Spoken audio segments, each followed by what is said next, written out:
kita senterkan kepada hadis. Dengan demikian bisa hadis itu merupakan kunci pembuka, ya, kunci pembuka terhadap ayat-ayat yang berkenaan. Nah, pada rekaman yang ke-13 yang terakhir itu kita membicarakan apabila, ya, seorang berpuasa maka jangan berkata keji dan jangan berteriak. Kita sudah bicarakan di dalam rekaman yang ke-13, ya. Itu dari sisi diri seseorang, dari sisi diri seorang supaya jangan berkata keji dan berteriak. Nah, sekarang kita lanjut lagi, ya.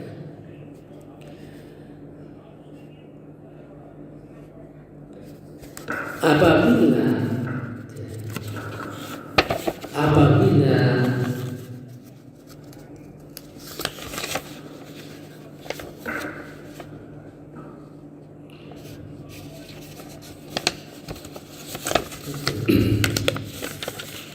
sekarang dari sisi reaksi, jadi bukan dari dia.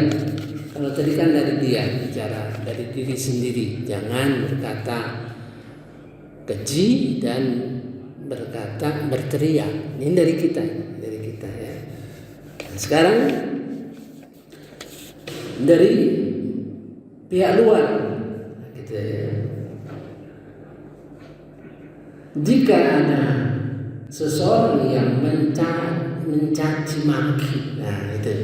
Jadi tadi aksi, sekarang reaksi, ya, dari pihak lain.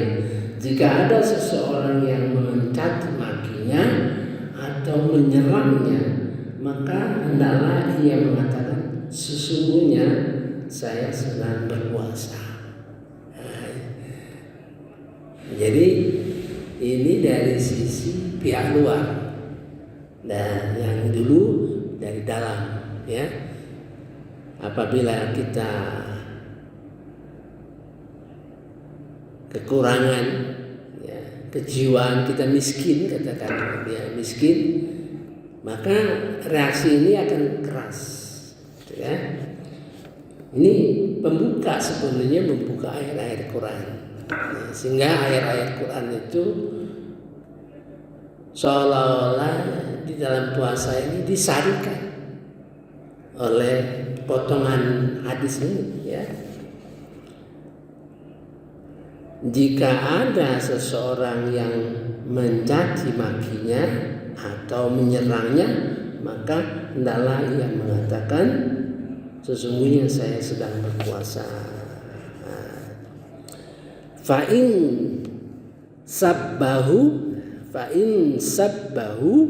ahad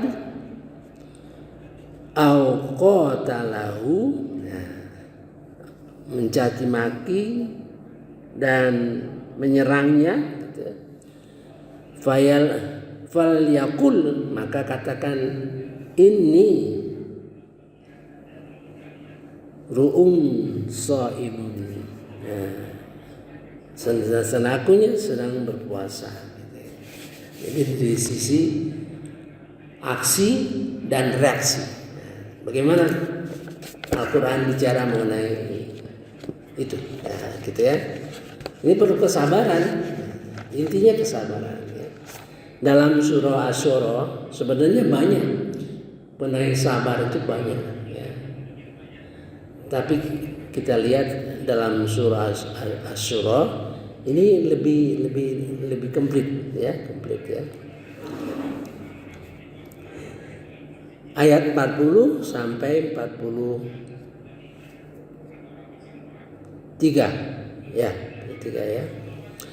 Dan balasan suatu kejahatan adalah kejahatan yang setimpal, ya.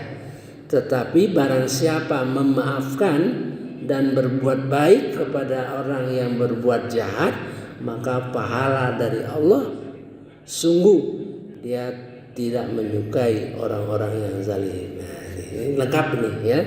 Jadi kalau orang melakukan kejahatan kepada kita, itu boleh dibalas dengan yang setimpal. Gitu, ya.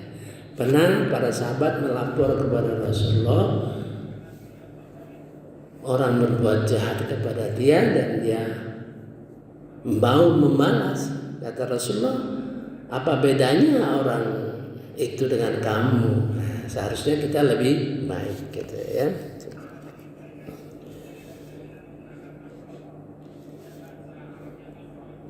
Wa jazaa'u sayyi'atin sayyi'atum mithluha. Balasan kejahatan adalah kejahatan yang setimpal. Nah, maksudnya apabila orang melakukan kejahatan kepada kita, pantas kita balas dengan kejahatan yang setimpal. Nah, gitu. Jadi tidak berdosa, ya. Kalau orang nempelin pipi kanan kita tempelin juga pipi kanannya. Tapi jangan lebih dari dia lakukan. Itu sudah menunggu sebenarnya ujian kesabaran juga. Karena nempelin ya, kita dengan terasa kita betapa kerasnya, maka kita membalas tamparan itu dengan yang setimpal. Biasanya orang membalas itu ingin lebih lagi. Nah, gitu. Itu suatu aspek kesabaran, ya, gitu ya.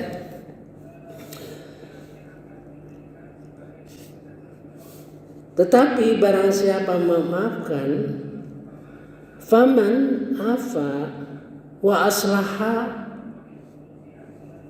barang siapa memaafkan dan berbuat baik, wa aslaha gitu. Wa aslaha, wa man afa, memaafkan. Tambah lagi wa aslaha, maka fa ajruhu 'ala Allah, maka dia akan mendapat pahala langsung dari Allah Subhanahu wa taala, tanggungan Allah. Nah, gitu ya. Innahu la yuhibbuz zalimin, sesungguhnya Allah tidak menyukai orang-orang zalim. Selanjutnya ayat 41, tetapi orang-orang yang membela diri setelah dizalimi tidak ada alasan untuk menyalahkan mereka. Tuh, orang zalim kemudian dia malas kezaliman, itu kita nggak bisa menyalahkan. Ya gitu. Kita kadang-kadang tuh karena nggak punya dasar pengertian Al-Quran, jadi seolah-olah kalau orang menzalim itu dibalas dengan kezaliman, terus orang bilang, oh itu seharusnya jangan begitu. Ya, dia tidak ada alasan untuk menyalahkannya, gitu loh. Wala manin tasara ba'da zulmihi, wala manin tasara ba'da zulmihi. Tetapi orang-orang yang membela diri setelah dizalimi, faulaika ma alaihim min sabil, maka mereka tiada, ya, ma alaihim, kepada mereka tidak ada alasan sedikit pun menyalahkan. Cuman balasannya jangan lebih, ya, jangan lebih. Itu sudah merupakan sabar juga, ya, sabar juga.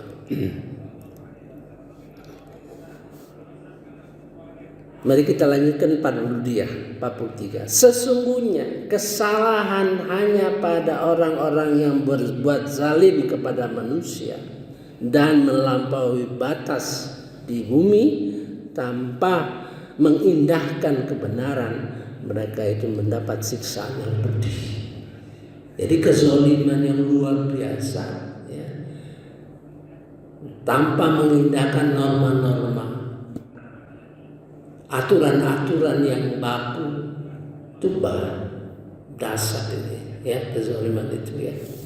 Jadi tingkat kezaliman yang tinggi gitu. Innamas sabil, sesungguhnya dosa, jalan dosa tersebut ya, alal ladzina yuzlimuna nas, atas orang-orang yang menzolimi manusia. Innamas sabilu alal ladzina yazlimuna nas. Bahasanya unik ini. Jalan dosa ya, bagi orang-orang yang zalim itu menunjukkan kata dosanya di awal sekali. Jadi, menunjukkan bahwa dosa itu yang paling penting. Ya, itu. Wa yabghuna fil ardh, dan mereka berbuat melampaui batas di dunia ini bi ghairil haq, tanpa mengindahkan yang hak. Nah, bayangkan ini dalam surah-surah ini berkenaan dengan kepemimpinan sebetulnya ya, dengan kepemimpinan. Jadi kejahatan besar yang dilakukan orang itu ya, tanpa mengindahkan ya, aturan-aturan, tujuan-tujuan benar. Ulaika lahum, bagi mereka itu azab yang pedih, azabun alim ya. Kemudian ini orang yang sudah mantap dalam kesabarannya, sudah mantap, artinya sejak dulu dia sudah menghadapi kesulitan-kesulitan, maka bahasanya itu bahasa fi'il madhi ya. Walaman sabaru, barang siapa sabar ya, warafaro, dan dia memaafkan, waghafaro, dan dia memaafkan. Bayangkan, dia memaafkan, mengampuni, menghapus dosa orang kepada dirinya. Ini berat, tinggi.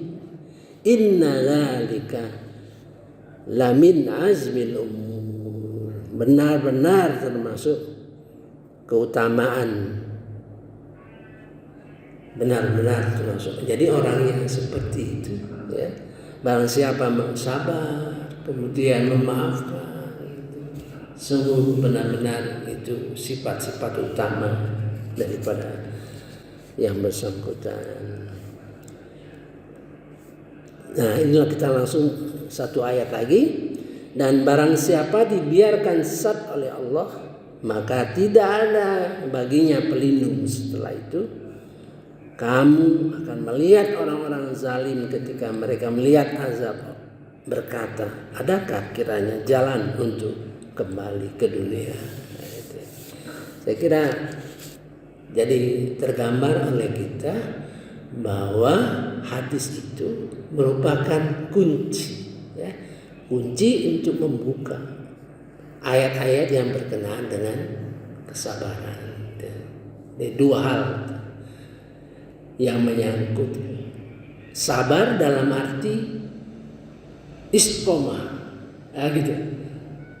Yang maksud istiqomah itu kan meningkat terus, bukannya kita ini harus istiqomah. Betul, kita harus konsisten, ya, terus meningkat. Ibarat sholat, itu terus istiqomah, kita terus sholat, tapi kualitas sholat kita semakin meningkat. Itu maksud istiqomah itu. Ada 6 istiqomah yang dibentangkan di dalam Al-Quran.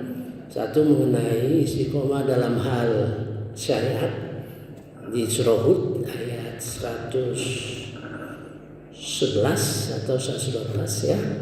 Kemudian istiqomah berkenaan dengan perjuangan dengan istiqomah dalam surah Yunus ayat 89 ya. Surah itu istiqomah di dalam dakwah ya. Di dalam surah Fussilat, saya lupa ayatnya ya, sekitar ayat 40-an misalnya ya, 40-an. Kemudian Istiqomah di dalam tauhid. Ya, di dalam surah Fussilat juga ayat 5 atau 6. Tuh. Harus beristiqomah juga di dalam tauhid. Ada 6 tadi ya. Sudah itu istiqomah di dalam memahami Quran. Dalam surah Al-Haqqah Al-45, surah 45, surah Al-Haqqah ya. Ayat 13, 14 ya, dan seterusnya. Jadi panjang sekali. Saya kira kita cukupkan dulu. Insyaallah kita lanjutkan setelah bulan puasa nanti. Ya. Setelah bulan puasa nanti kita lanjutkan lagi untuk mengkaji secara keseluruhan ya. Sehingga dengan demikian kita harapkan bulan puasa tahun depan kita sudah memperoleh ilmu yang memadai. Namun kita teruskan lagi karena bulan puasa ini ya, ibadah yang berulang-ulang sebetulnya berkaitan dengan ibadah-ibadah kita secara keseluruhan, tetapi ada semacam upaya untuk meningkatkan. Nah, bertahun-tahun ya, berpuluh tahun kita ibadah berpuasa, mudah-mudahan kita semakin tahun semakin meningkat ya. Saya kira cukup ya. Subhanallahumma wa bihamdika, asyhadu an la ilaha illa anta, astaghfiruka wa atubu ilaik.